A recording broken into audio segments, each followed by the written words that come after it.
todas. Sejam todos muito bem-vindos ao Arquivo Nacional e à terceira edição da Semana Nacional de Arquivos. A semana, ela é uma temporada de eventos em arquivos e outras instituições de memória de todo o país. Nessa terceira edição da semana, nós temos mais de 200 instituições arquivísticas de todo o país, oferecendo mais de 500 eventos para a sociedade. E aqui no Arquivo Nacional, que nós atuamos tanto em parceria com a Casa de Rui Barbosa, na mobilização nacional, nós também programamos uma programação especial para vocês. De manhã, nós tivemos uma oficina de gerenciamento de riscos para bens culturais. Agora teremos uma mesa redonda, gestão e preservação, um binômio dissociável. E, logo depois dessa mesa, nós teremos, para encerrar o dia, mas não as atividades que vão até sexta-feira, nós teremos uma mesa com a Beatriz Costini, que está aqui presente, e com a nossa diretora Neide de Sorge, para falar sobre o tema Desenhando Arquivos. Quero, então, convidar o Alex de Holanda e a Raquel Reis para falarem um pouco para a gente. Depois da palavra deles... Sejam bem-vindos, Alex e Raquel. Depois da palavra deles, nós vamos abrir para perguntas. E esse evento também está sendo transmitido online pelo Facebook do Arquivo Nacional, que também é uma fonte de onde também vocês podem fazer perguntas. Um bom evento para vocês. Boa tarde a todos. Nós tivemos um pequeno imprevisto de última hora.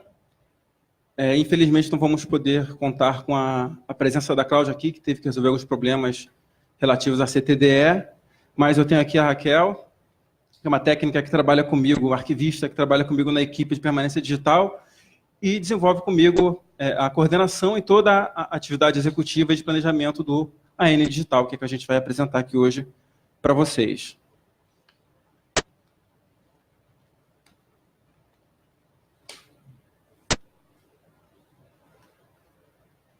Bom, nós percebemos aí nos últimos 10, 20 anos uma série de iniciativas de governo que versam sobre um fenômeno, uma metodologia, uma sistemática, que muitos chamam de transformação digital, digitalização, virtualização. Não se tem bem um conceito do que exatamente seria isso, mas tudo se trata de uma política maior, de algo que muitos autores conceituam como governo eletrônico, que nada mais é que, simplificando de uma forma muito superficial, o uso de tecnologias e sistemas nas rotinas de trabalho, na prestação de serviço ao cidadão, buscando uma maior eficiência, uma maior transparência e uma série de outros benefícios que advêm do uso consciente e correto da tecnologia.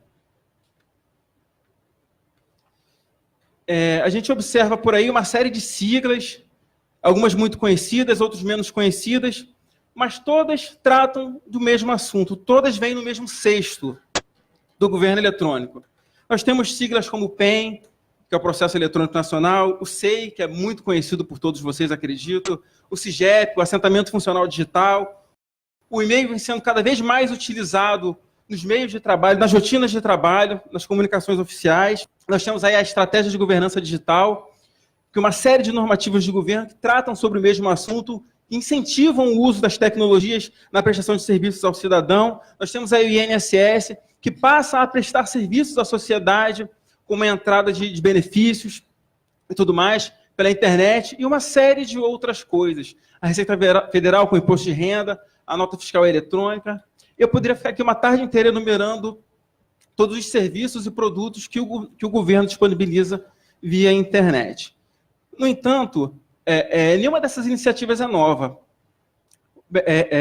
Pode parecer que, a princípio, tudo isso surgiu de uma só vez como um grande boom, quando, na verdade, segue uma série de políticas de mais de 20 anos atrás. Eu trouxe aqui uma espécie de linha do tempo que tenta traçar, na verdade, toda a cronologia de um dos principais eventos que dizem respeito ao governo eletrônico, e eu incluí nesse esquema, nesse cronograma, que é um cronograma que é disponibilizado dentro da publicação da EGD, algumas iniciativas do CONARC e do Arquivo Nacional que tratam sobre a questão da preservação digital, tentando demonstrar para vocês que as instituições elas tentam acompanhar, de alguma forma, essa maré, essa enxurrada, esse tsunami modernizador do governo.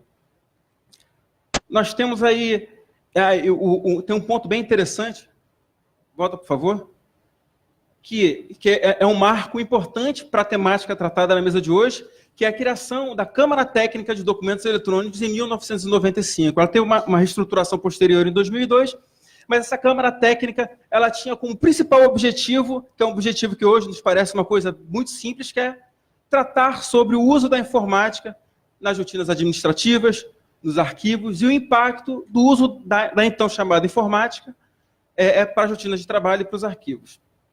E daí veio uma série de outras iniciativas, 2000 e 2001 com a ICP Brasil, nós tivemos aí a resolução número 20 em 2004, que dispõe sobre a inserção dos documentos digitais nos programas de gestão de documentos, é algo que nos parece muito óbvio hoje em dia, mas que naquela época nem era tão óbvio assim. Eu me lembro aqui na minha época de graduação, lá em idos de 2004, fazendo a minha monografia sobre preservação digital, ainda tendo que justificar que documentos digitais também eram documentos de arquivo. Para vocês terem uma noção de como as coisas eram vistas ainda naquele momento, como um universo desconhecido, um objeto desconhecido, que suscitava uma série de dúvidas e desafios aos profissionais que atuavam e atuam ainda na área do arquivo, do patrimônio, da memória, enfim. Em 2006, nós temos aí o estabelecimento de diretrizes para transferência e recolhimento de documentos arquivísticos digitais, instituições arquivísticas públicas, em 2006. Estava entrando no Arquivo Nacional. Nós temos aí que é considerado talvez um dos principais marcos que versam sobre a questão da preservação digital no Brasil, quiçá na América Latina, sim, eu estou sendo bem ousado com essa minha colocação, que é a Carta para a Preservação do Patrimônio Arquivístico. Foi uma iniciativa do CONARC, tendo como referência uma carta similar produzida pela Unesco, que foi traduzida em 3 idiomas, recebeu alguns prêmios e foi alçada a um patamar de destaque frente à comunidade devido ao seu papel, à sua importância e ao que ela declarava. Essa Carta para a Preservação do Patrimônio Digital, ela traz uma série de considerandos, ela descreve um cenário, demonstra os problemas desse cenário e traça uma agenda que tem por objetivo tentar solucionar ou minimamente reduzir os impactos da enxurrada de documentos digitais e de todos os problemas advindo desse novo contexto, desse novo universo. Essa carta de preservação e essa agenda, ela tratava de 3 grandes linhas. Uma primeira linha que tratava sobre a elaboração de estratégias e políticas, daí o Arquivo Nacional se mexeu nesse sentido e começou a liberar, junto com o CONARC, uma série de normativas que tratavam sobre o assunto, incluindo, assim, a própria política de preservação digital do Arquivo Nacional, que surgiu anos depois. O segundo ponto tratado nessa agenda dada pela Carta, que é a elaboração de normas, daí também o Arquivo Nacional e o CONARC se moveram no sentido de desenvolver normativos que versassem sobre o assunto. Nós temos aí o EARC Brasil, nós temos aí a Resolução 43, uma série de outras normativas também de uso interno do Arquivo Nacional que tratam sobre o assunto e por fim, e não tão menos importante, talvez o mais importante, que é a promoção do conhecimento, que é o que estamos fazendo aqui hoje.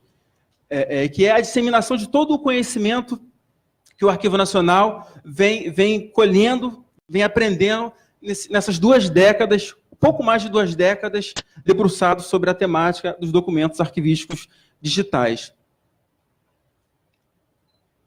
Nós temos aí, dando continuidade, em 2007, o EARC Brasil, que eu já falei para vocês, que é um modelo de requisito para sistemas arquivísticos de gestão de documentos, na verdade, gestão arquivística de documentos, que é também uma das normas fundamentais para a gestão de documentos no Brasil e para a preservação também, lembrando que em se tratando dos documentos digitais, gestão e preservação devem sempre caminhar juntos, devem ser entendidas como funções arquivísticas que trabalham junto, desde a origem, desde a gênese, da concepção, da criação, da produção, seja lá o termo que você usa para definir o momento em que os documentos arquivísticos são utilizados, seja na definição de requisitos, na definição de formatos, no tipo de tinta que você vai usar na caneta, nos papéis, até a destinação final, seja ela a eliminação ou a guarda permanente, que é então que essa preservação se faz mais presente. Nós temos aí a resolução 31, que é a recomendação para a digitalização de documentos, que muitos podem, a princípio, achar que não tem muito a ver com preservação digital, mas tem sim muito a ver, porque ela já demonstra em seu corpo a preocupação com a preservação digital, principalmente na definição de formatos estáveis e na definição dos metadados utilizados. Nós temos aí, em 2012, aí sim, a publicação da Política de Preservação Digital do Arquivo Nacional.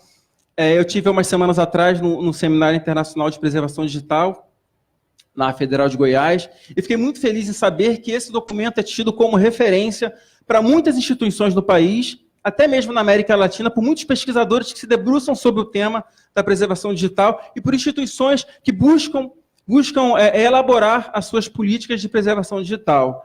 Cabe aqui um pequeno merchan. A gente deve estar para soltar agora, provavelmente em junho, talvez julho, mas mais provavelmente esse mês, um documento do Arquivo Nacional que são recomendações para a elaboração de políticas de preservação digital. Muito provavelmente, em decorrência do lançamento desse documento, a gente deve promover alguns eventos, talvez algumas oficinas de política de preservação incluídas no nosso curso de repositórios digitais, mas isso eu estou dando spoiler aqui, essa é uma questão mais para o final da apresentação. Nós temos aí a resolução 36, que dispõe sobre as diretrizes de gestão de arquivística de correio eletrônico, porque o e-mail toma um papel de importância nas rotinas de trabalho. Eu acredito que todos vocês aqui em seus escritórios, repartições, organizações, utilizem muito o e-mail para tomada de decisão, para demanda de pedidos e etc. Nós temos aí a 37, que é uma das principais resoluções que fala sobre as diretrizes de presunção de autenticidade, diretrizes essas fundamentais tanto para o desenvolvimento de um bom programa de gestão de documentos, como para o desenvolvimento de um bom programa de preservação. Lembrando que, como vocês podem ter observado, não só na abordagem dada pelo Arquivo Nacional à preservação digital e ao programa, a questão da autenticidade é talvez o cerne de toda a questão da preservação dos documentos arquivísticos digitais. Nós temos aí a resolução 38, que, inspirada num outro documento disponibilizado pelo Interpare, traz, então, diretrizes do produtor e diretrizes do preservador no que diz respeito à produção e preservação de documentos arquivísticos digitais autênticos. Nós temos aí, em 2015, a Resolução 43, a tão falada Resolução 43, que traz a ideia, a noção, o conceito dos repositórios digitais confiáveis, arquivísticos, o RDC-ARC, que é uma sigla que é muito utilizada, em muitos casos utilizada de forma desnecessária, ou sem um real entendimento qual o conceito por trás da norma da Resolução 43. Isso é um assunto para uma mesa durante essa semana, em que a gente vai deixar claro que a questão da confiabilidade no que diz respeito aos repositórios digitais é uma questão que está para muito além da esfera tecnológica. Digo eu que a esfera tecnológica ou a dimensão tecnológica é talvez uma parte de menor importância frente às demais.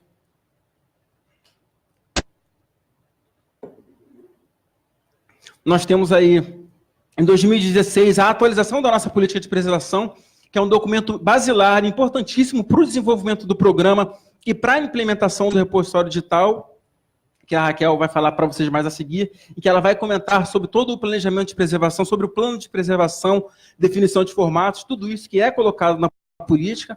Lembrando que a política é um documento basilar, em que traz os princípios e diretrizes que devem ser seguidos por toda e qualquer iniciativa, estratégia, metodologia de preservação digital adotada pela instituição. Em 2018, que é um outro documento muito importante, que é a recomendação para o melhor uso do SEI. O SEI é provavelmente um dos grandes assuntos que sempre se comenta nesse tipo de evento, e muito provavelmente perguntas nesse sentido aparecerão por aqui, que é uma iniciativa de governo que vem sendo adotada por muitas instituições e que demonstrando uma preocupação talvez com o uso incorreto ou não da forma mais adequada, o Arquivo Nacional se manifesta e se propõe a dizer, olha só, o SEI ele tem um objetivo, ele tem uma funcionalidade, e eu recomendo que você utilize ele seguindo esses critérios. Um outro passo importante, um outro ponto importante em 2017, que eu esqueci de comentar para vocês, mas que vale a pena comentar agora, e mais para frente eu vou comentar, que em 2017 é criada no Arquivo Nacional, em decorrência do AN Digital, uma área específica de preservação digital, que fica situada na Copra, que vem preparando o terreno e construindo bases sólidas para que, então, assim que o programa estiver concluído, tomar para si a gestão do todo o repositório e daí tocar para frente essa árdua missão que é a preservação digital. Em 2019, a gente o Arquivo Nacional começa a promover uma série de oficinas de repositórios digitais confiáveis, oficinas de preservação, tem o documento de políticas de preservação, quer dizer, a gente busca, da melhor forma possível, seguir aquela agenda proposta pelo CONARC lá em idos de 2004, 2005, na Carta de Preservação. Muitos pensam que a Carta seja talvez um documento obsoleto, um documento que já tem lá os seus 15 anos, não. Ela traz a preservação digital sobre um olhar, sobre uma abordagem holística, uma abordagem macro, uma abordagem política e, por isso, atemporal, que deve ser seguida. E daí, nessa série de iniciativas de governo, de sistemas, projetos, serviços, nós temos aí documentos arquivísticos sendo produzidos.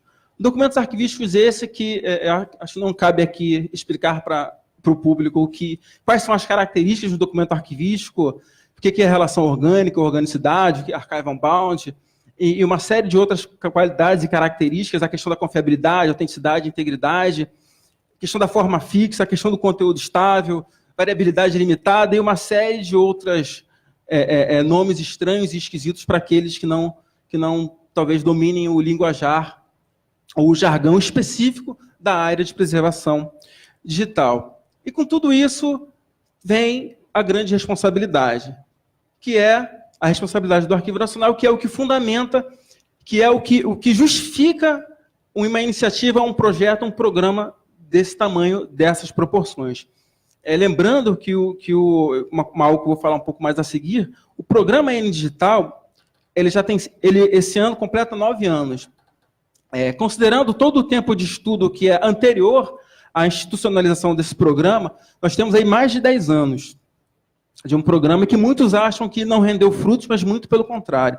Rendeu muitos frutos e, graças a esses frutos, a gente consegue fazer preservação digital hoje no Arquivo Nacional. Talvez não com a estrutura que a gente considera ideal, que é aquilo que nós buscamos com o programa, mas sim, nós conseguimos fazer preservação digital.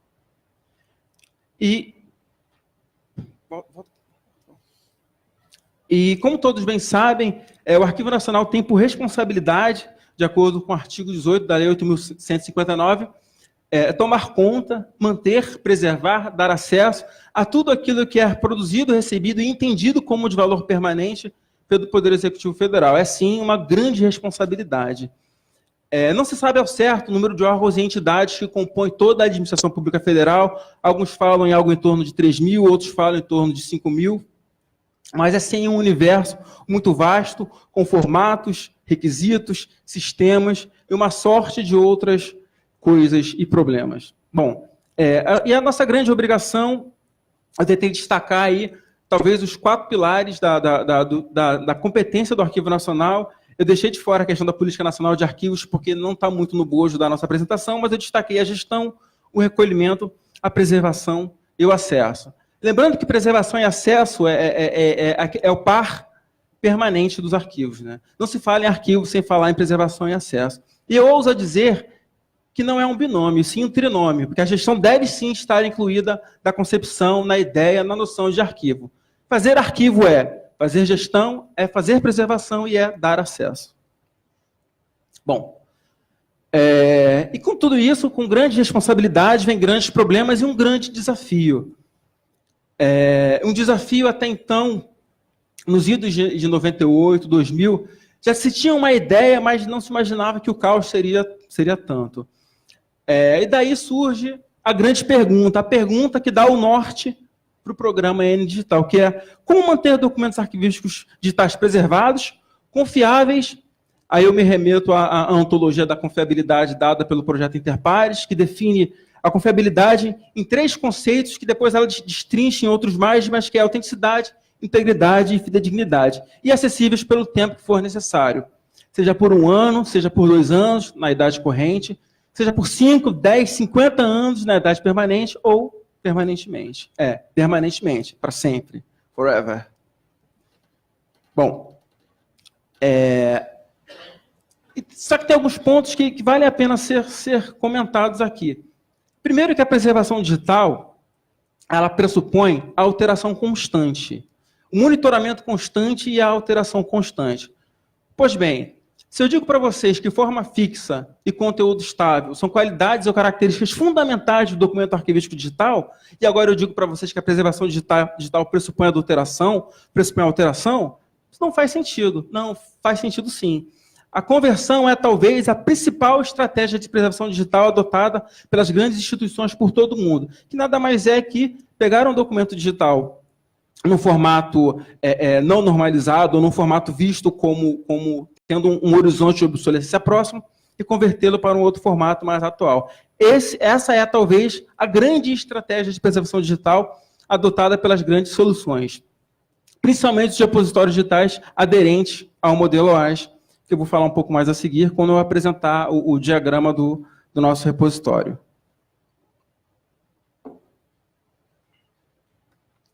Bom, tendo em vista todo esse desafio, todo esse cenário que eu tentei demonstrar para vocês, em 2010, saem as 2 portarias, a portaria 34 e a portaria 35, que institucionaliza o programa N Digital e nos dá mais essa responsabilidade, que é uma responsabilidade, mas com um objetivo nobre, que é dar conta de todos os documentos digitais arquivísticos de caráter permanente do Poder Executivo Federal. E qual é o grande propósito do N Digital? É basicamente dar ao Arquivo Nacional uma estrutura, não só tecnológica, uma estrutura normativa, organizacional, administrativa, capaz de dar conta daqueles problemas que eu falei para vocês mais adiante.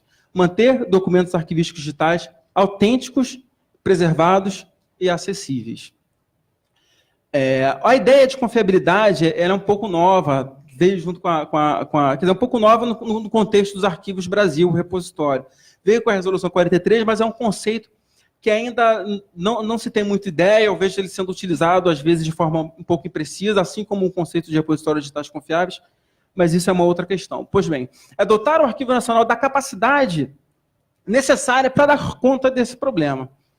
Só que um programa, um projeto para dar conta de todo esse universo é um programa monstruoso, ousado. É um programa muito robusto.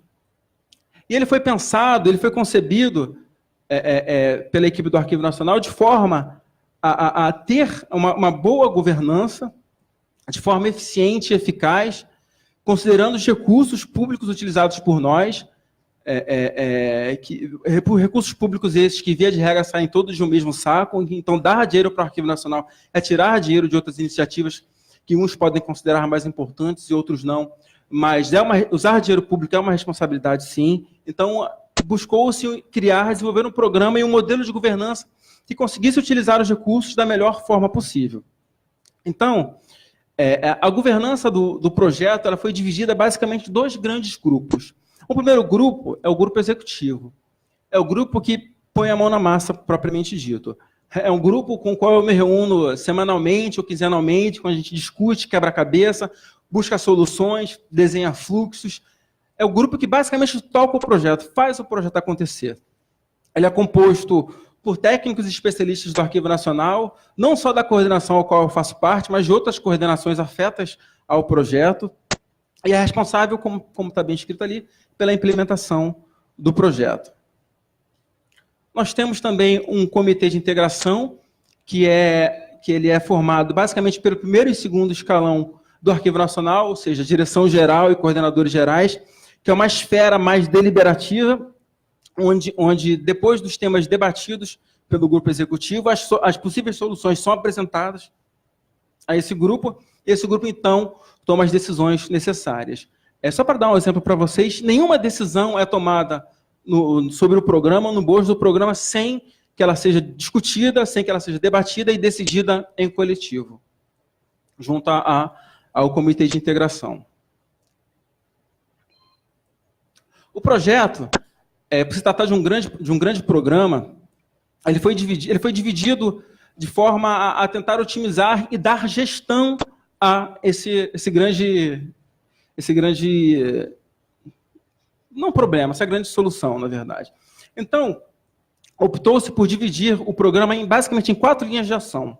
Essas linhas de ação elas são subdivididas em 13 projetos, distribuídos em 13 etapas. Notem que esses projetos eles não seguem necessariamente a ordem de numeração, porque são projetos específicos que versam sobre pontos específicos do programa.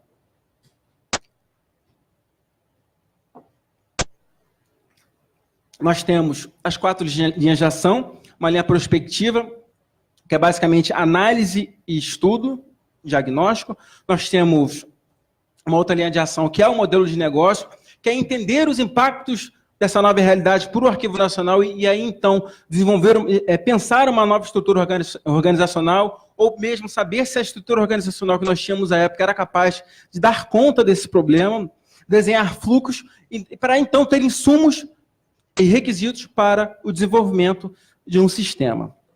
Nós temos, então, os 3 projetos específicos que tratam sobre o desenvolvimento dos requisitos e o desenvolvimento da solução de preservação digital.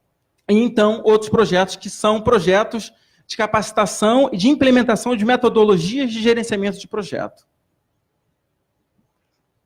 Bom, o primeiro projeto foi basicamente um trabalho de prospecção, propriamente dito, onde técnicos do Arquivo Nacional foram a outras instituições que, à época, já tinham alguma iniciativa ou algum projeto voltados à preservação digital. Então, técnicos do Arquivo Nacional foram ao Arquivo Nacional da Holanda, foram na Torre do Tombo, que é o Arquivo Nacional Português, para entender as metodologias e tecnologias utilizadas por eles para a preservação digital. Entender um pouco mais sobre como esse grande problema, esse grande objeto era abordado, era entendido e quais metodologias eram aplicadas sobre a preservação desse objeto em outras realidades, em outros contextos, por aí afora.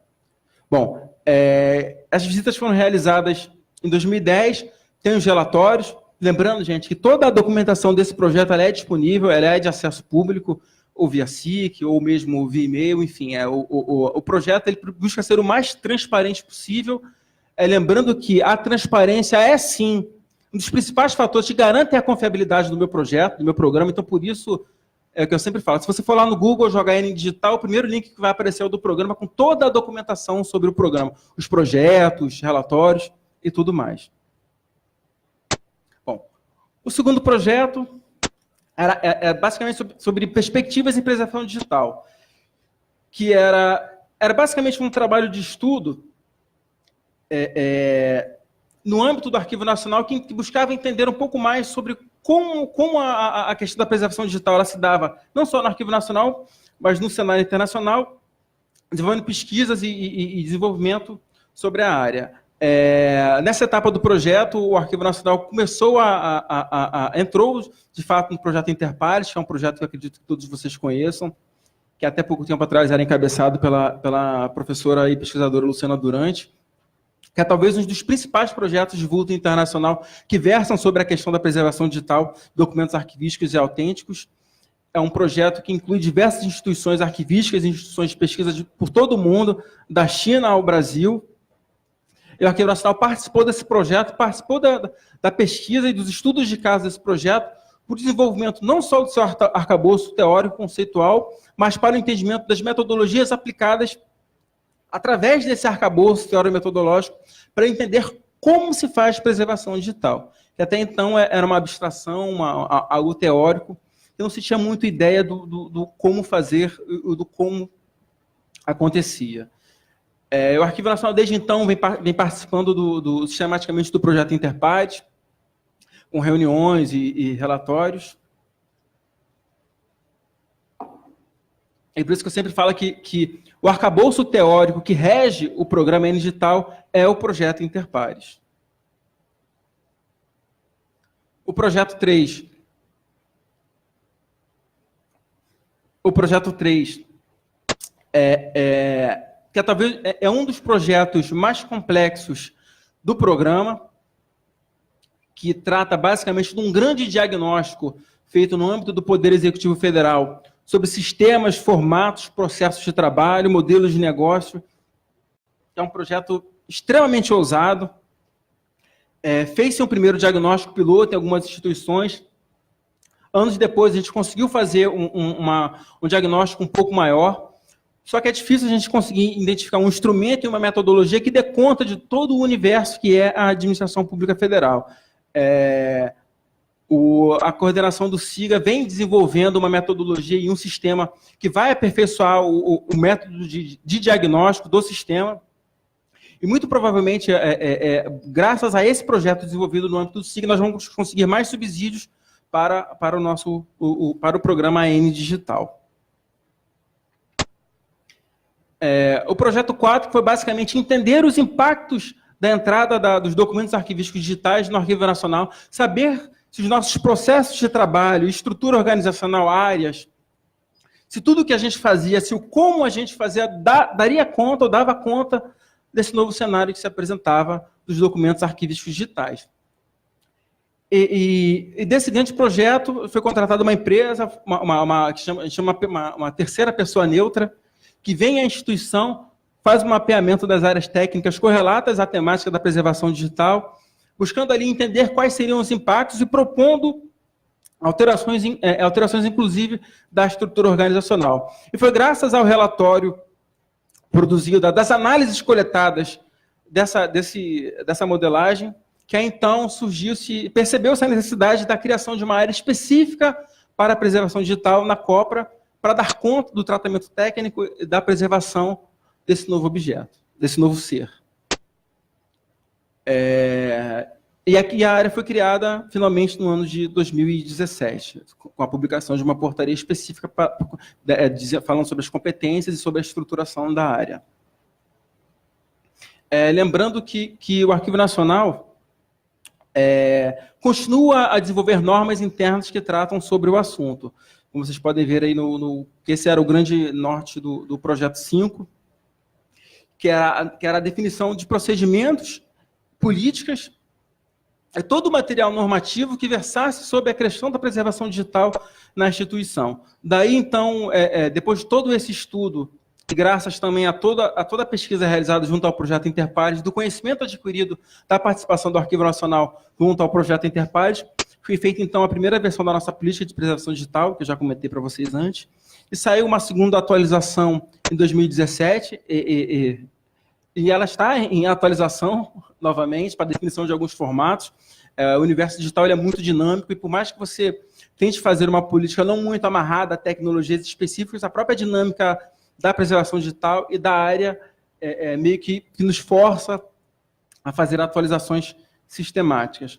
Nós temos aí, para além da política, a instrução técnica número 1, que versa sobre o recolhimento do Arquivo Nacional, no Arquivo Nacional de documentos arquivísticos digitais e todo esse procedimento, todo esse fluxo. Então, se alguém tiver dúvidas, quiser saber um pouco mais sobre como o Arquivo Nacional faz o recolhimento de documentos arquivísticos digitais, a instrução técnica AN Digital está disponível na internet também, para todos consultarem. Nós temos aí o projeto 6, que baseado em todo aquele estudo, tudo que foi feito até então, principalmente do diagnóstico feito internamente, dos processos e do estudo do projeto Interpares, foi desenvolvido, então, o nosso esquema de requisitos, que define quais são os princípios e diretrizes e requisitos que o nosso sistema, que o Arquivo Nacional pretendia adotar para a preservação digital deveria ter. Nesse estudo inicial, o Arquivo Nacional tinha pensado em utilizar o RODA, que é a solução de repositório digital adotada pelo Arquivo Nacional da Torre do Tombo, desenvolvido pela Keep Solution. Foram feitos vários testes e percebeu-se que o RODA, a versão do RODA naquele momento não daria conta de todo o universo de formatos e do tamanho da massa digital que a gente tinha aqui na instituição. Não só isso, ele tinha algumas limitações relativas a tamanhos de pacote, a formatos nos pacotes de submissão, que, de certa forma, teriam implicação direta nas rotinas de trabalho e atravacaria muito as atividades da instituição. Então, depois de estudo e pesquisa, começava-se a ouvir falar do Arquivemática como uma possível solução, como uma concorrente do Roda. Então, a gente começou a se debruçar sobre o Arquivemática, contratamos uma terceira parte neutra, uma consultora, uma analista. A analista fez uma análise das duas ferramentas e o relatório dela foi o seguinte, pela análise das duas ferramentas, nas versões que eu tenho hoje, o Arquivemática é o que mais se aproxima daquilo que o Arquivo Nacional precisa. Desde então, a gente passou a adotar o Arquivemática e desde 2016 a gente vem realizando testes sistemáticos com o uso dessa ferramenta. É isso mesmo, são 3 anos estudando a ferramenta e muito se fala no Arquivemática, eu vou dar um pouco de spoiler aqui do que a gente vai falar a seguir, mas é importante que as pessoas saibam que o Arquivemática não é uma solução pronta, ele não funciona de forma plena. Ele é mais um protótipo do que uma solução propriamente dita. Algumas funcionalidades, algumas coisas que ele diz que faz, ele ainda não faz. Mas a ferramenta não é ruim, muito pelo contrário. Das ferramentas que eu conheço, o Arquivemática ainda é a melhor. Lembrando que o programa N digital ele não se prende a nenhuma tecnologia específica. O Roda, o Arquivemática, ele se prende a normas, a padrões e a modelos. Então, se amanhã ou depois aparecer uma outra solução de repositório aderente ao modelo AIS, aderente a todos os princípios e diretrizes adotados pela nossa política, e depois de estudo a gente vai adotar essa nova ferramenta. Eu já fiquei até sabendo que saiu uma versão nova do Roda, bem bacana, que eu até conversar com a Raquel, coitada, que eu vou fazer uma análise dessa nova versão do Roda para saber no que ela se difere do Arquivemática e saber, então, se a gente continua no Arquivemática, enfim, problemas. O projeto 7, que é o projeto que a gente está atualmente, que é também um dos projetos mais importantes de todo o programa, que é um projeto que trata basicamente de 2 soluções tecnológicas. Uma primeira solução, que a gente chama de solução de recolhimento web ou alguma coisa, não existe um nome ainda para a solução, mas é um sistema pelo qual os órgãos e entidades da Administração Pública Federal de web vão entrar lá nesse sistema, vão inserir os documentos, inserir os metadados, então enviar para o Arquivo Nacional. É todo o sistema que vai operacionalizar o recolhimento desses arquivos ao Arquivo Nacional, a entrada deles no repositório e o recolhimento deles na instituição. E o segundo sistema é aquele que vai possibilitar uma integração plena entre o repositório e o sistema de acesso adotado pelo Arquivo Nacional. Hoje é SIAM, mas, enfim, para o futuro podem ser outras ferramentas. Como eu digo aqui, a ideia do programa não se prende a tecnologias específicas, assim a princípios, diretrizes, normas e boas práticas. Esse projeto é o projeto que a gente está atualmente. A gente tem alguns problemas de contingenciamento, mas que é um problema que é comum a 100% dos órgãos de administração pública federal. Eu vou apresentar o cronograma para vocês um pouco mais à frente. O projeto ele está um pouco atrasado, mas muito em decorrência de sistemáticos contingenciamentos que vem ocorrendo nos últimos 3 ou 4 anos, mas que é uma realidade no Brasil, não tenho como muito fugir disso. A gente tenta aqui otimizar os recursos que nós temos para dar conta do programa, e a gente, de certa forma, vem conseguindo fazer isso. A gente busca parcerias, inclusive no momento a gente está buscando parcerias para tentar desenvolver o projeto 7 de uma forma menos onerosa ou sem custo, com outros órgãos e entidades de pesquisa. Nós temos aí o projeto 8, que é um projeto que ainda não começou, muito por conta do projeto 7, então a gente tem que ter a solução de repositório fechado, o projeto 7 fechado, solução de integração com o sistema de acesso, solução de integração com os órgãos e entidades de administração pública, para então implementar o sistema e botar o nosso repositório para rodar. Os últimos projetos dizem respeito à gestão do programa em si, a capacitação em gerenciamento de projetos, a definição da metodologia de gerenciamento desses projetos e a implantação dessa metodologia em cada uma das etapas do projeto. Por isso que dos projetos 10 a 13, o projeto 12 e 13 ainda faltam ser implantados, o projeto 12 está em andamento e o 13 ainda não, que é a implantação da metodologia de gestão nos projetos da etapa 3. Aí, então, o cronograma, deve estar um pouco pequeno, mas vocês podem perceber que alguns projetos eles ocorrem de forma simultânea, outros não. Eu bem que comentei para vocês que os projetos eles não acontecem sequencialmente, com exceção do 6, 7, 8, que aí não tem como especificar requisitos depois de instalar. Enfim, esse é um pouco do organograma. Esse é um diagrama que tenta desenhar para vocês, explicar um pouco para vocês sobre o que é a solução de repositório e as duas soluções.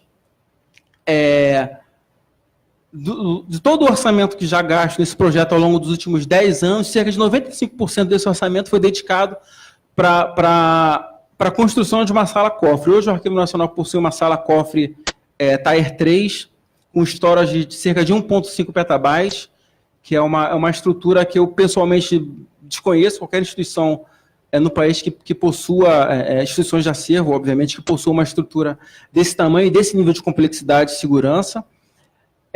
Por isso que eu digo para vocês que, embora o Arquivo Nacional não possua um RDC-ARC que, de acordo com a Resolução 43, a gente tem sim uma estrutura minimamente confiável no que diz respeito à segurança e integridade desses arquivos, e graças a esse investimento nós hoje temos uma estrutura que nos permite guardar e garantir perpetuidade ao nosso acervo. Eu tenho aqui um cenário bem breve. A Administração Pública Federal, o Arquivo Nacional, os representantes digitais e o que a gente já tem recolhido. Uma estrutura que segue o modelo AIS, a entrada feita pela solução de recolhimento e solução de integração. Na outra ponta, a solução de integração com o nosso sistema de acesso, que hoje é o CIAM, onde é feito o acesso e onde também é feito o tratamento técnico, a descrição e o arranjo dessa documentação. Bom, agora eu passo a palavra à Raquel, que ela vai tentar aqui expor brevemente para vocês como tem sido todos esses testes que a gente vem fazendo no Arquivemática, alguns problemas, algumas soluções, enfim, a parte prática, a parte operacional do dia a dia, uma vivência que poucas pessoas têm contato. Por favor, Raquel. Obrigada. Boa tarde a todos. Bem, antes de entrar propriamente na teoria da prática, nos últimos 3 anos nós temos realizado muitos testes no Arquivemática. Começamos a realizar esses testes na versão 1.4, passamos pela versão 1.5, trabalhamos bastante na versão 1.6.1, e agora nós estamos efetuando testes na versão 1.9.1. Como o Alex falou, o Arquivemática não é uma solução acabada, né? A cada versão que sai, algo é aprimorado, há novas funcionalidades, e a gente busca sempre identificar essas melhorias e aplicar aqui as nossas necessidades, a nossa realidade. A interface do Arquivemática, a princípio, quem vê a primeira vez, não é muito assim, familiar, né? Muito claro, vamos dizer assim, né? Mas depois, com o manuseio, né? com maior, né, intimidade com o sistema, vai ficando bem fácil manusear. O processamento não é complexo, é um processamento até simples, mas a primeira impressão, realmente, nós arquivistas não estamos muito acostumados. É uma ferramenta desenvolvida pela empresa Artefactual, né, do Canadá, a mesma desenvolvedora do Atom, né? O Atom já é bem mais conhecido, né? Uma plataforma multinível de descrição arquivística, e o Arquivemática é a solução tecnológica para preservação digital. Então, o Arquivemática está em conformidade com o modelo AIS. Então, naquela primeira barrinha, logo depois do nome, né, Arquivemática, existe uma série de abas, né, com relação às suas funcionalidades. A primeira é o transfer, né? O transfer a gente seleciona a pasta que nós vamos admitir no Arquivemática. Essa imagem é da tela do demo disponibilizado na página da Artefacto com relação ao Arquivemática. E eles disponibilizam vários documentos, várias pastinhas para teste. Então, quem tiver interesse de conhecer mais a ferramenta, pode acessar arquivemática.org, que vai poder conhecer a ferramenta bem melhor. Então, quando nós, nessa primeira tela, nós selecionamos a pastinha, nós colocamos para dentro, né, do Arquivemática essa pasta e iniciamos assim a operação. Como é que a gente faz essa pasta? Como é que nós elaboramos essa pastinha? Bem, essa é a primeira forma que nós temos, né? Tá bem descrito lá na documentação disponível no site deles, que é bem simples, né? Sobre o padrão Baggett. Então, nós fazemos primeiro uma pasta, né, que pode ser, por exemplo, um dossiê, né, com documentos, enfim, nós colocamos o nome desse dossiê e duas subpastas, uma que vai se chamar metadata e outra uma pasta que vai conter os objetos digitais. Então, nós colocamos os objetos digitais dentro da pasta Objects e os metadados, uma planilha em CSV, que vão conter os metadados descritivos, os metadados que vão aparecer lá na sua plataforma de acesso, como Atom. Na segunda forma, naquela primeira forma, nós podemos usar os documentos originais, eu posso colocar um doc, enfim. Se esse doc já estiver no formato de preservação e eu tiver em formato de acesso, um PDF, por exemplo, eu posso colocar, eu vou criar uma mesma pasta principal, uma subpasta chamada Access, que eu vou colocar os documentos em formato de acesso, eu coloco dentro dessa pastinha. Também tenho a pasta Metadata, que eu vou colocar a planilhazinha CSV com os metadados descritivos dentro da pasta Metadata, e dentro da pasta principal, né, os documentos digitais em seu formato de preservação.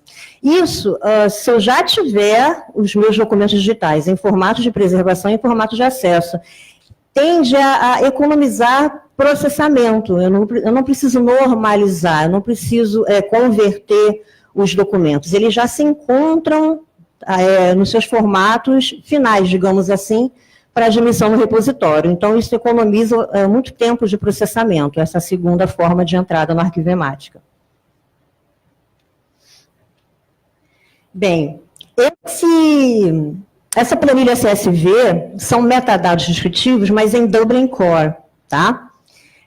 Então, ali, essa tabela, nós colocamos aqui, ela está também disponível lá na Artefactual, tá, na documentação, é a que nós utilizamos.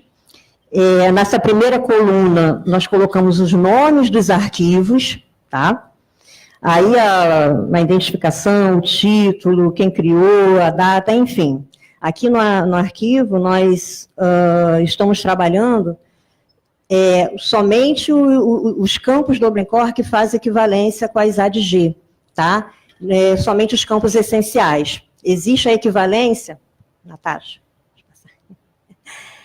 Nessa primeira coluna, então, estão os formatos em OpenCore, a segunda no Brad e ISAD-G. Então, a equivalência de cada uma. Então, nós selecionamos os 6, tá? E fizemos a equivalência. Então, nós só preenchemos, então, assim, nós adaptamos, na realidade, a ISAD-G à nossa necessidade. Cabe destacar que aqui na planilha do OpenCore não existe, né, o campo nível de descrição. Mas por que isso? Porque o Arquivemática hoje, ele não lê, no caso, o arranjo. Quando ele lança para o Atom, isso na perspectiva de trabalho com o Atom, ele lança para o Atom, ele já lança o documento no nível item. Tá? Então, assim, de certa forma, já há a previsão de uso desse metadado essencial com nível de descrição, nível de... Ai, meu Deus, esqueci. Isso, no nível de item, tá? Isso aí, nível de descrição. Bem, o Arquivemática em seu default, ele já vem com as regras de normalização e conversores instalados, baseando-se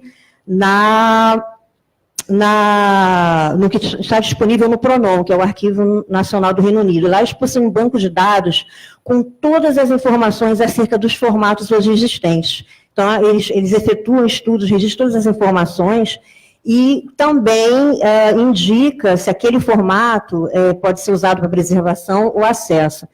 Então, assim, no momento, a Arquivemática está com 1.094 formatos cadastrados, né, baseado nesse banco de dados do PRONOM. Então, essa tabelinha é o que hoje a Arquivemática faz a conversão e a normalização. Bem, aí chega na nossa política, né? A nossa política, ela prevê a normalização para formatos de preservação e acesso, e eu trago para vocês somente essa primeira parte, que se refere ao gênero textual, tá? Então, nós aqui relacionamos, nessa primeira colunazinha, o formato original, DOC, DOCX, RTF, ODT, PDF, PDF-A, que também tem o TIFF e o TXT, mas ali, aqui, nessa primeira linha, né, DOC, DOCX, RTF, ODT, PDF, PDF-A, nós percebemos a normalização, né, que é a redução para um só formato, no caso de preservação, ele faz a conversão desses formatos todos, que vão entrar para PDF-A, que vão ser convertidos para PDF-A, e para formato de acesso será convertido para PDF. Então, um dos testes que nós temos realizado é avaliar se o Arquivemática faz essa conversão hoje. Se ela não faz, se a solução não faz, então nós temos que instalar conversores, elaborar, ou até mesmo, se for o caso, alterar a regra, tá? No planejamento de preservação do Arquivemática para atender ao que preconiza a nossa política. Então, como é que a gente faz essa análise? No momento, nós estamos trabalhando, né, em alguns formatos, né, de texto. Então, nesse caso aqui, esse recorte dessa tela, a gente pode observar a extensão PDF, DOC, DOCX. Então, já na versão 9.1, então nós damos ali o nome do teste que nós efetuamos, o que o Arquivemática gerou. Então, olha, nós entramos, por exemplo, com PDF, o Arquivemática converteu para formato de preservação PDF-A, tá? Ele gera o identificador do formato normalizado, está de acordo com a nossa política, não é necessário alterar a regra, não é necessário elaborar a regra, não é necessário instalar o conversor, já tem tudo isso prontinho. Então, quanto ao PDF, não teria nenhum problema. Mas já no DOC e o DOCX, como nós entramos com esses formatos no Arquivemática, ele preserva o formato original, como preservação e acesso. Então, ali nos dá informações que é necessário instalar conversor e elaborar a regra para poder atender o que está na política. Um outro teste que nós fazemos é com relação ao tamanho do arquivo, o tamanho no storage que vai ocupar o pacote AIP, que é o pacote de preservação. O pacote AIP, ele vai guardar os metadados, né, que a gente coloca lá naquele CSV, os metadados descritivos. Ele vai colocar também o documento original, e vai guardar também o documento normalizado, quando esse documento nós selecionarmos que nós queremos converter, né, normalizar para preservação e acesso. Então, esse teste em específico contemplou 4 formatos, o DOC, DOCX, XLS e XLSX. A pastinha que foi elaborada contém 5 arquivos, que é esses 4 formatos, mais o CSV. Então, ali, o tamanho em disco ocupou 704 KB. Quando passou pelo processamento, que nós baixamos o AIP, nós podemos fazer uma cópia do AIP na nossa máquina, houve uma redução, foi para 348 KB, né, porque ele fica dentro de um arquivo zipado. Então, há uma redução aí em torno de 40% para esses formatos. Essa é uma telinha, eu selecionei algumas telinhas específicas do Arquivemática, né, porque são muitas. Aí é uma revisão de normalização. Então, ali em cima, ele vai mostrar para a gente o pacote DIP. No caso, nós já instalamos conversores para acesso.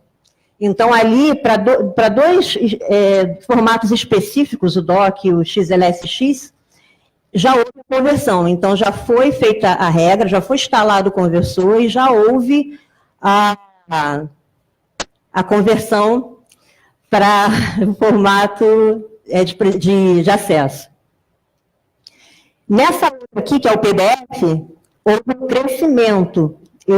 Foi feita uma pastinha com 4,80 mega e originou um pacote AIP de 20 mega, ou seja, 5 vezes mais que o pacote original. Esse é o interior do pacote AIP. Percebam que o documento original está ali, ó, .pdf, e esses que tem esse código alfanumérico é o ID do formato normalizado. Essa última aqui é bem interessante, são formatos de áudio. Né, um pacote, uma pasta que veio para a gente, com vários formatos de áudio 15 no total, e somava 470 megabytes. Quando nós baixamos o pacote AIP, esses 470 megabytes, após normalização, e não de todos os formatos, resultou num AIP de 11,5 gigabytes. Então, houve um crescimento muito grande de storage, de tamanho. Então, é necessário, claro, cada formato, ou há uma redução média, uma grande redução. Todas essas decisões assim, de conversão para formato de preservação e acesso, elas têm que ser pensadas também e com relação ao crescimento para promover o investimento em storage, por exemplo, né? Porque a preservação digital precisa observar esses quesitos para que ela seja efetivamente realizada. Aqui estão os formatos, tá, que foram dada entrada. Nem todos, vocês podem perceber, houve normalização, tá? E o crescimento ao lado de cada um, no caso. Então, se eu entro só com o formato de preservação, de preservação, eu não preciso normalizar, não há crescimento de storage. Mas se eu seleciono que eu preciso fazer a normalização e a conversão para um outro formato, vai ter ganho. Bem, gente, acredito que deu para falar um pouquinho sobre a nossa experiência e nós agradecemos a oportunidade.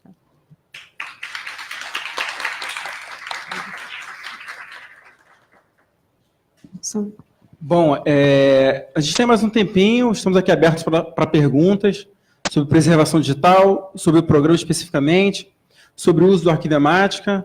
Vocês fiquem à vontade, hein, gente?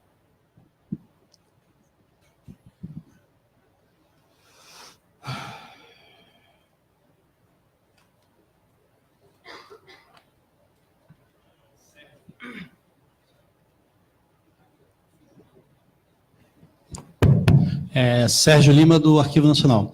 Então, Raquel, você comentou que quando há necessidade de acessar alguma imagem, algum objeto do Arquivemática para o Atom, né, essa correspondência se faz de maneira imediata. E eu lembrei de como está a configuração dos nossos documentos digitalizados hoje aqui no Arquivo Nacional, né? Tem aquela estrutura de árvore que segue o arranjo, né, do fundo. E eu estou vendo que não há essa correspondência no Arquivemática, né, pelo que eu entendi, né? Mas o código de referência, obedecendo o CODEARC, isso se mantém, né? Porque senão não tem como fazer a leitura. Só essa estrutura de árvore que segue o arranjo, isso que acabou no Arquivemática, que eu fiquei meio confuso. O Arquivemática até na aba... Volta lá, por favor, na telinha do Arquivemática mesmo. Aí. Arquivemática, transfer, backlog appraisal. Ali existe uma funcionalidadezinha, né, chamada arrangement, que eu consigo estruturar o arranjo. Então, nós começamos a fazer testes nessa funcionalidade mas no momento a gente percebeu que não funciona, é uma coisa que ainda está em desenvolvimento. Tá? Então, como é que a gente está fazendo para atender o arranjo hoje, né? Nós vamos entrar, foi decidido no âmbito do grupo executivo, que nós daremos entrada ou por dossiê ou por item, e o nome desse dossiê vai ser justamente o CODEARC, que identifica aquele dossiê ou o item, tá? E lá no metadata CSV, nós selecionamos os campos essenciais de acordo com a equivalência e também selecionamos alguns campos de metadado que refletem a estrutura multinível daquele dossiê ou daquele item, tá? Somado também a outros, alguns outros dados, outras informações também, são com relação à data e notação original, no caso de recolhimento, né? Porque o produtor, ele não vai salvar com o CODEARC, ele vai salvar o documento de acordo lá com que ele, né, relatório, enfim, Então, ele vai existir uma anotação original. Então, essas informações, elas vão constar no CSV.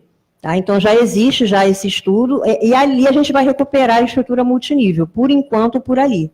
Tá, ok? Isso funciona no Atom, quando trabalha com Arquivemática e Atom, é necessário hoje construir essa estrutura multinível no Atom e indicar o caminho no Arquivemática de entrada dessas informações no Atom. Aí ele vai integrar com o Atom e os objetos digitais, os documentos vão ser arrolados ao dossiê, tudo a nível item, tá? Só para complementar aqui, o que a Raquel falou, para quem não está muito familiarizado com a Arquivemática, foi o seguinte: muito embora o Arquivemática não te exiba, não mostre para você o arranjo, a gente encapsula junto com o documento todas as informações descritivas sobre aquele arranjo. Não. Exatamente. Então, todas as informações, referência, a descrição e ao arranjo ao fundo ao qual aquele item pertence, ficam junto com o item.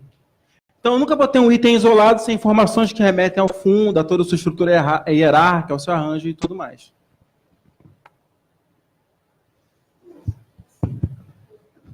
Meu nome é Beatriz, eu sou do Arquivo da Cidade. Queria parabenizar pela palestra, pela clareza. E, Alex, queria falar sobre a sala cofre. Assim, você falou de um storage gigantesco, né? Quanto da porcentagem desse storage está ocupado e como é a política de troca de storage? Porque o storage de tempos em tempos você tem que trocar. Esse é o nosso grande drama, né? Como é que assim, quanto do storage está ocupado e quanto vocês, de quanto em quanto tempo vocês fazem as aquisições de compra de novos? Salvo engano, a gente tem um storage hoje de cerca de 1,5 peta. A gente deve ter alguma coisa em torno de 80% dele ocupado com um acervo e entre outras coisas da casa. Existe uma previsibilidade anual ou a cada 2 anos, aí de acordo com o orçamento e com o nosso planejamento, para a aquisição de mais espaço de armazenamento. Não. Algumas tecnologias são atualizadas, mas troca não. Certo, Thiago? Thiago é o técnico da Cotim, da nossa TI que está ali em cima, me dando cola. Só antecipando porque está na hora. Esse é um projeto estratégico que está no Planejamento Estratégico do Ministério da Justiça. Esse é um projeto estratégico, eu vou falar isso na minha fala, que está no Planejamento Estratégico do Ministério da Justiça. Nós só temos 2 projetos lá, todos os órgãos só tem 2, raramente um tem 3. E um dos temas da minha reunião dia 20, quinta-feira última, foi exatamente dinheiro para essa história. Só para esclarecer que quem falou aqui foi a Neide, que é a diretora-geral da instituição, sobre uma reunião, né, para ver se... Sim.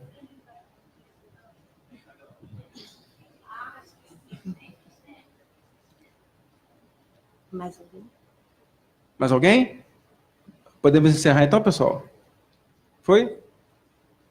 Então, eu gostaria de agradecer a Raquel por ter aceitado esse desafio meio que em cima da hora. A Raquel entende tudo de arquivemática, tá, gente? Qualquer dúvida, vocês podem perguntar a ela, que ela pilota como ninguém. O meu e-mail é super difícil, é alex@n.gov.br. Qualquer pergunta, questionamentos sobre os projetos, vocês podem mandar um e-mail para a gente, que a gente demora, mas responde. Toda a documentação do projeto está disponível na internet. Fiquem atentos, que a gente vira e mexe, sempre solta alguma orientação técnica, alguma norma. Tem os cursos de repositório digital confiável e preservação digital, que a coordenação dá para os órgãos e entidades de administração pública federal, que são cursos muito bons. Na quarta-feira tem uma outra mesa em que que a temática da preservação digital vai ser discutida. Eu e o Tiago, a gente vai discutir a questão da confiabilidade relacionada aos repositórios digitais, demonstrando que essa confiabilidade não é uma questão relacionada única e exclusivamente sobre tecnologia, abordando sobre as normas nacionais e internacionais sobre o assunto. E é isso, pessoal. Muito obrigado à organização, obrigado à direção. E tem intervalo agora? Tá. Obrigado. Obrigada.